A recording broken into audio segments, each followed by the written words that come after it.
Cuando oímos hablar de los elementales, como gnomos, duendes o hadas, solemos pensar en un mundo de fantasía que solo existe en los cuentos infantiles, en las leyendas o en el cine.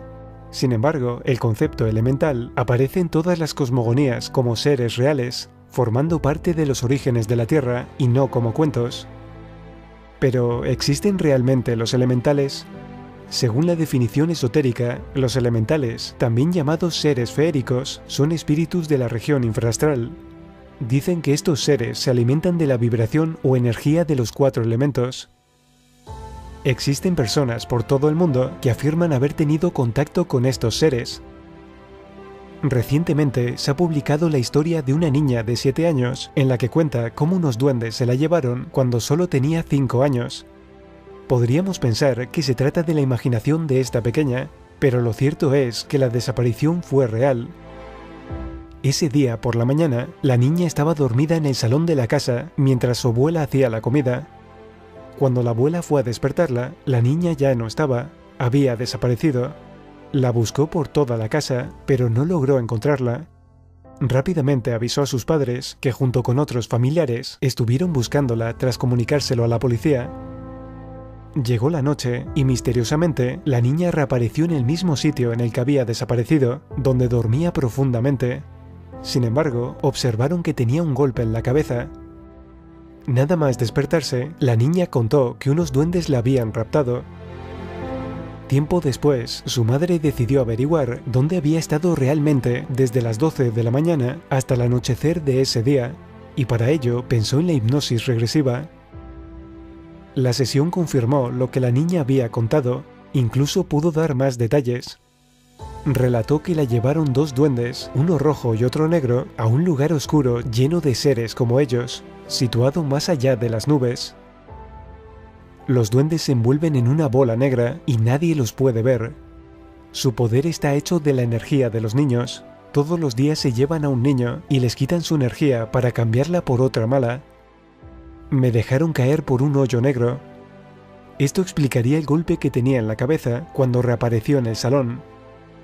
La niña, que seguía dormida cuando se la llevaron, despertó durante el viaje y al verlos sintió mucho miedo.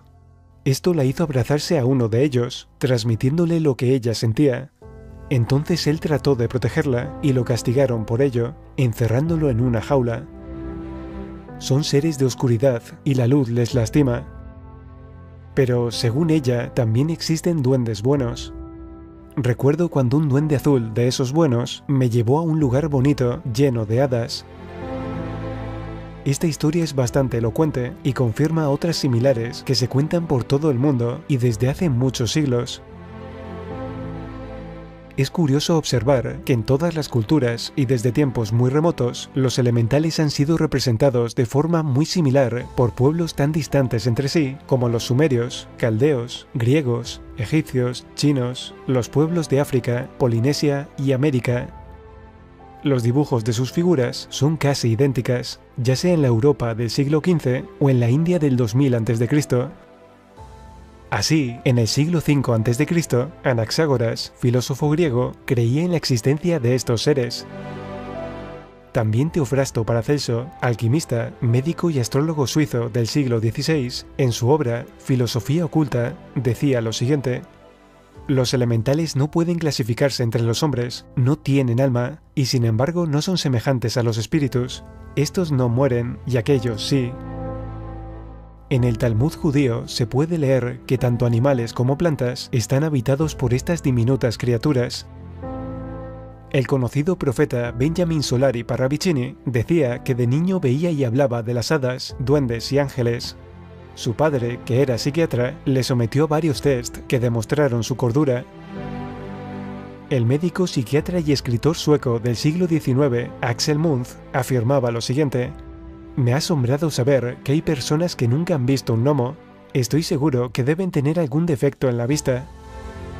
Por otra parte, Juan García Atienza, escritor, guionista, director de cine y documentalista español, estudió la España esotérica y mágica en profundidad, y eso le llevó a pensar que los seres elementales vienen a ser una especie de llamada de atención hacia una realidad que se da en la naturaleza y que no se comporta conforme a los cánones físicos o morales establecidos por la sociedad humana. Hay personas que no solo dicen que pueden ver a los elementales, sino que incluso afirman comunicarse con ellos, como es el caso de Raquel Cachafeiro, que además se dedica, entre otras cosas, a fotografiarlos. Raquel dice que los duendes, o elementales de la tierra, aparecen sobre todo en los árboles y en sus raíces. Pierre Dubois es un elficólogo que ha dedicado toda su vida al estudio de las hadas, duendes y elfos. Estos seres fantásticos no tienen secretos para él. Dice, no creer en las hadas es no creer en ti mismo. Advierte de la venganza de los elfos y las hadas si no nos ocupamos de nuestra madre tierra. Hoy en día, el hombre desconoce muchas cosas acerca de esta corriente de vida que solo algunas personas pueden percibir. Cuando somos pequeños, tenemos más desarrolladas las percepciones extrasensoriales. Además, carecemos de los prejuicios y tabúes que nos han legado nuestros mayores. Es por esto que de niños es más fácil percibir a estos seres. Sus acciones pueden ser positivas o negativas. Hay quienes dicen que son los grandes arquitectos de la naturaleza y que les debemos la topografía de los terrenos, el curso de los ríos, las lagunas. La opinión de los expertos en estos temas coincide en cuanto a la clasificación de estos seres. Por lo general, se les agrupa en dos tipos muy diferentes. Los superiores, que son los que se manifiestan a través de los 4 elementos, y los inferiores, creados por la energía producida por las bajas vibraciones de los seres humanos. Dentro de los elementales superiores encontramos a los gnomos, que son los elementales de la tierra. El primero en darles este nombre fue Paracelso. Esta palabra proviene del griego genomos, el que vive debajo de la tierra. Se les relaciona con el cuerpo físico y supuestamente están al cuidado de la evolución del reino mineral. Se dice que pueden atravesar objetos sólidos como rocas o troncos, al igual que nosotros nos desplazamos a través del aire. Las sílfides o silfos son considerados los elementales del aire. Su reino se encuentra en los vientos, brisas, ráfagas, remolinos. Adoptan formas muy extrañas y están siempre presentes, incluso cuando parece que no se mueve ni una gota de aire. Se dice que nos ayudan en la apertura de nuestras memorias e inspiran ideas y chispazos en la mente de las personas.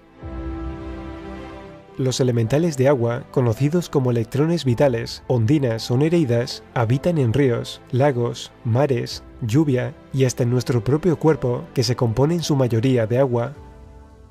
Dicen que irradian luz a las mentes puras.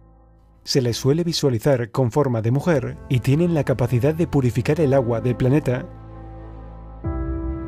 En las historias y leyendas de la cultura árabe se menciona a los genios o jinn, seres invisibles muy similares al resto de elementales. Los genios tienen la capacidad de adoptar diferentes formas, pueden transformarse en seres humanos, plantas o animales e influir espiritual y mentalmente en el ser humano, lo que llamaríamos una posesión psíquica. Otros opinan que son seres creados por el fuego que pueden obedecer a la luz o a la oscuridad indistintamente. Los genios, al igual que los duendes y otros seres mitológicos elementales, pueden atacar o ayudar al ser humano. Para los tuareg, los genios son los tentadores del desierto y los ladrones nocturnos. Por otra parte, los musulmanes de la India los consideran seres molestos que invaden el hogar y que se pueden expulsar con ciertas suras del Corán, algo muy parecido a los exorcismos católicos.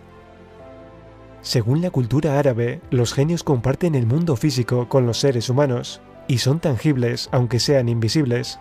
Pueden atravesar sólidas paredes y desplazarse a grandes velocidades.